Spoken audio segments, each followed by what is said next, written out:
So hello and welcome to खिलते हैं एहसास बाय दीपा। हेलो एवरीवन, जैसा कि मैंने आपको लास्ट व्लॉग में कहा था कि मैं आपको बताऊंगी कि मैं अपने एक्रेलिक यार्न या स्पेशली सिर्फ एक्रेलिक यार्न मैंने अभी तक आपको बताए हैं, तो वो मैं कैसे अरेंज करती हूँ वो मैं आपको बताने वो ये रहे यार्न एज इट इज रखे हुए अभी तक। एंड इसके अलावा मैं बहुत कुछ ब्लॉग में डालना चाहती हूँ, आई एम नॉट श्योर मैं डाल पाऊंगी कि नहीं। सो ये 2 पैकेट्स रखे हैं, ये भी यार्न के हैं।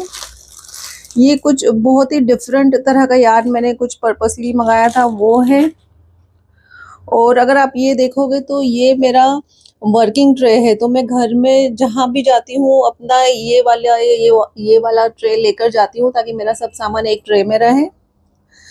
और फिर कुछ मेरे अधूरे प्रोजेक्ट्स हैं जो चल रहे हैं। सो ये लड्डू गोपाल जी की मैं ड्रेस पे वर्क कर रही थी, कुछ अच्छा डिज़ाइन बनाने का, ये एक अधूरा काम है मेरा। एंड इनकम्प्लीट प्रोजेक्ट्स में अगर बात करें तो ये है एक मेरा पर्स जो मैं एज ए सरप्राइज किसी को देना चाहती हूँ, जिसका अभी तक काम नहीं हुआ है। ये गजरे का है, ये एटलीस्ट 2-3 महीने से इसका ट्यूटोरियल आधा बना हुआ रखा है और सिर्फ इसका एंडिंग बनाना है, पूरा तो कंप्लीट है, ये बचा हुआ है। एंड ये बंदाना का मैं कुछ अच्छा डेकोरेटिव डिज़ाइन इसमें डाल के और इसको भी कंप्लीट करने का है। सो देखिए 3 प्रोजेक्ट्स तो यहीं रखे हैं अधूरे मेरे। उसके अलावा अभी ये मेरा ऑनगोइंग प्रोजेक्ट है जो मैं लाइव में बना रही हूँ। So it is a wall hanging जिसे मैं गणेश फेस्टिवल में यूज़ करने वाली हूँ एज अ बैकड्रॉप। सो या ये चल रहा है, तो बाकी सब व्लॉग में आ पाता है या नहीं, बट एक चीज़ मैं ज़रूर करूँगी कि ये वाले ब्लॉग में ये पूरा कबर्ड में खाली करके क्लीन करके और फिर से पूरा जमाने वाली हूँ, जिसमें ये वाले सारे एक्रिलिक यार्न आएंगे एंड ये वाले एक्रिलिक यार्न आएंगे। तो सबसे पहले मैं क्या करती हूँ, इन्हें कलर वाइज नीचे फ्लोर पे जमा लेती हूँ और ये कबर्ड भी खाली कर लेती हूँ।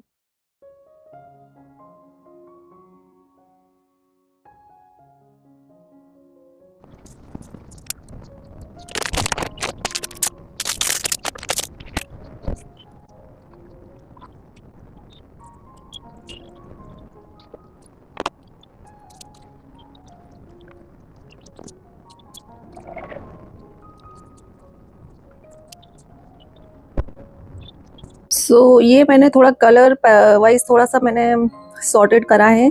ये कुछ कलरफुल है, वो ग्रीन शेड्स में है, ये ब्लू एंड पर्पल के शेड में है एंड ये वाले कुछ लाइट शेड्स में है। सो मेरे पास सिर्फ ये स्पेस है और ये वाला स्पेस है जमाने के लिए, तो मैं सोच रही हूँ इसको मैं नीचे कर देती हूँ और ऊपर के दोनों में होपफुली अगर इतना आ जाएगा तो अच्छा है। एंड ये वाले में मैंने एंटी पिल जो बोलते हैं ना एक्रिलिक, वो वाले सारे रखे हुए हैं और ये वाले मोस्टली मैं बैग बनाने के लिए यूज़ करने वाली हूँ। क्वालिटी वाइज ये वाले बिल्कुल अलग है, सो इनको मैंने इधर नीचे रख दिया है एंड ये नहीं आ रहे हैं। सो यहाँ पर मेरे कुछ टूल्स रखे हैं एंड यहाँ पर एंटी पिल वाले आ गए हैं एंड होपफुली ये इसमें भी कुछ बीड्स और ये सब सामान है तो ये भी इधर आ जाएगा। ये जो मैंने अभी राखी बनाने में बहुत सारी चीज़ें यूज़ की थी उसके लिए भी मैंने थोड़ा सॉर्टेड बॉक्स ले लिए हैं। या तो बहुत ऑर्गेनाइज तो नहीं लगता है बट या, और इनमें क्या है ये भी मैं कभी आपको बताऊंगी। सो अभी ये 2 सेक्शन सॉर्टेड है मेरे, तो अब ऊपर वाले सेक्शन देख लेते हैं कैसे करना है। सो अभी के लिए मैंने क्या डिसाइड किया है कि ये सब निकाल के मैं इधर बास्केट में रख देती हूँ। तो सबसे पहले मेरी प्रायोरिटी है कि ये सारे मैं अरेंज करूँगी। उसके बाद में भी मुझे लग रहा है 2 सेक्शन से ज़्यादा लगने वाला है, तो सबसे पहले वो वाले में अरेंज कर लेती हूँ। तो ये सब निकाल के मैं रख देती हूँ इधर।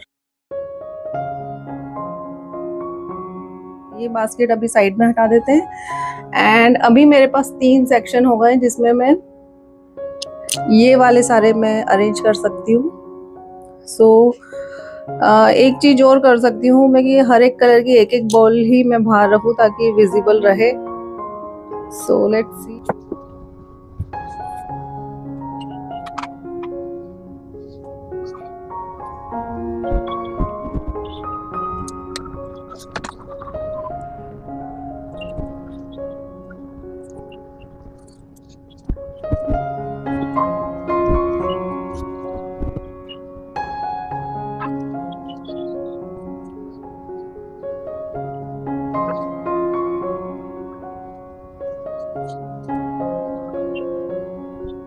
सो मैंने सारे जो कलरफुल यार्न्स है ना वहाँ ऊपर रख दिए हैं। अभी यहाँ मैं दूसरा पैलेट फिक्स करूंगी जिसमें purple, blue and light blue ये सब कलर आएंगे। सबसे पहले मैं लाइट शेड पीछे रखूंगी क्योंकि वो दूर से भी दिख जाते हैं।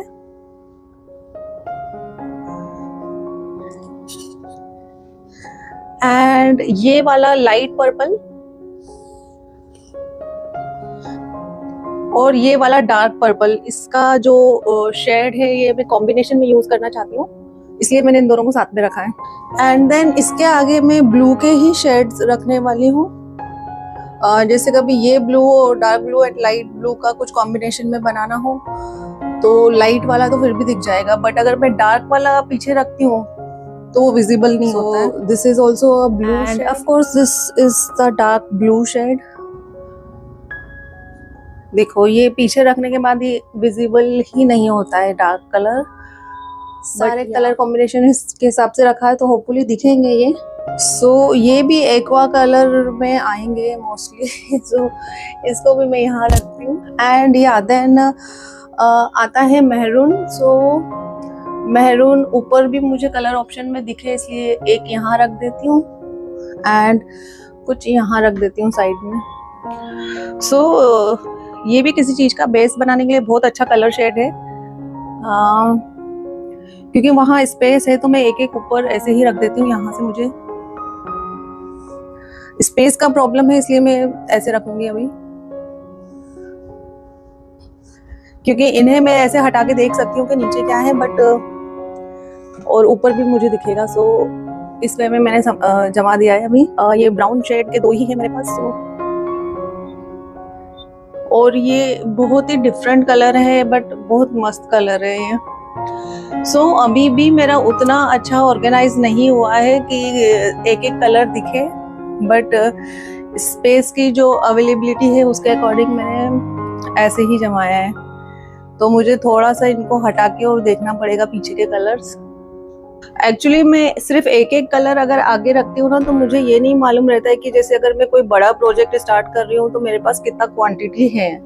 तो मुझे क्वांटिटी वाइज भी रखना है इन्हें एंड कलर वाइज भी रखना है, बट स्पेस की अवेलेबिलिटी के अकॉर्डिंग ऐसा ही होने वाला है। तो सो अब ग्रीन के सारे शेड्स में नीचे रखने वाली हूँ। सो एक ये है,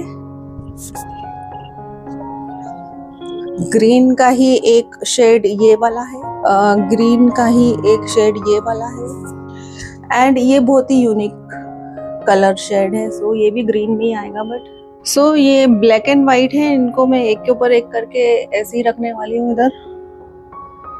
इसको मैंने बैग बनाने के लिए यूज किया था। ये भी ब्लैक एंड वाइट भी रैंडमली कहीं भी यूज हो जाते हैं। ओके सो एंड ये जो छोटे छोटे बॉल्स मेरे पास हैं इन्हें मैं फ्रंट में ही रखने वाली हूँ ताकि जब भी यूज करना हो तो पहले ही छोटे बॉल्स यूज कर लिए जाए।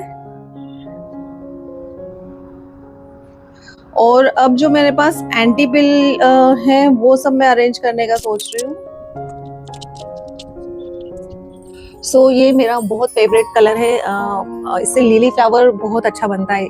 सो ये शेड मुझे बहुत ज्यादा पसंद है।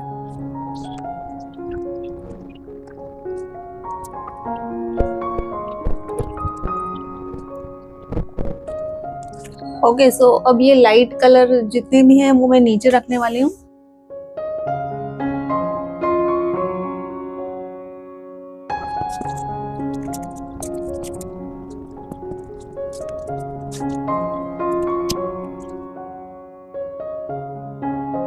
Okay, so this is done and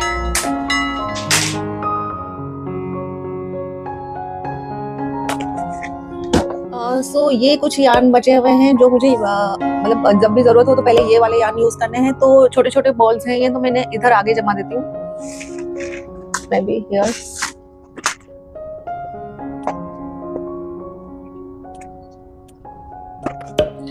So this is also done. So finally ये बास्केट खाली हो गया है जो बहुत इम्पोर्टेंट था, और ये काम ऐसा था जो सिर्फ मैं ही कर सकती हूँ। तो मे बी 4-5 डेज हो गए होंगे आराम से। तो ये बड़ा काम मेरा आज हो गया और आज की लाइव मिस करके मैंने ये काम किया है। एंड से ऑनगोइंग प्रोजेक्ट्स हैं, मेरे इनकम्प्लीट प्रोजेक्ट्स हैं एंड ऑल्सो ऑनगोइंग प्रोजेक्ट्स हैं। इसके मैं अपडेट आपको देती रहूँगी। एंड और भी कुछ पार्सल्स हैं, तो मे बी नेक्स्ट टाइम मैं आपको बताती हूँ इसके बारे में। एंड नाउ फाइनली जो काम के लिए ब्लॉग हमने स्टार्ट किया था, मैं आपको अपना कबर्ड दिखाती हूँ कि एक पूरा एक्रेलिक का बनने के बाद कैसा लग रहा है, पूरा अच्छे से ऑर्गेनाइज वे में जमाने के बाद कितना अच्छा लग रहा है, ये आप बताइएगा मुझे।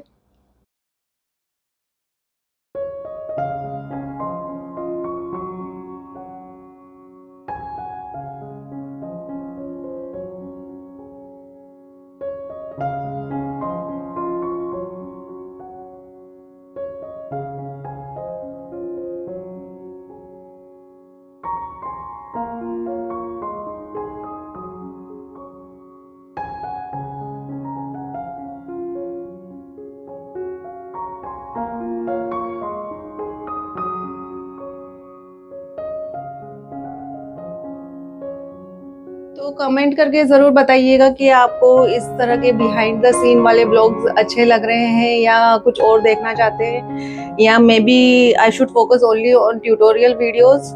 सो ये मेरा ऑर्गेनाइज किया हुआ कैसा लग रहा है, ये भी ज़रूर बताना मुझे। एंड मिलते हैं next time. Thank you for watching, thank you so much.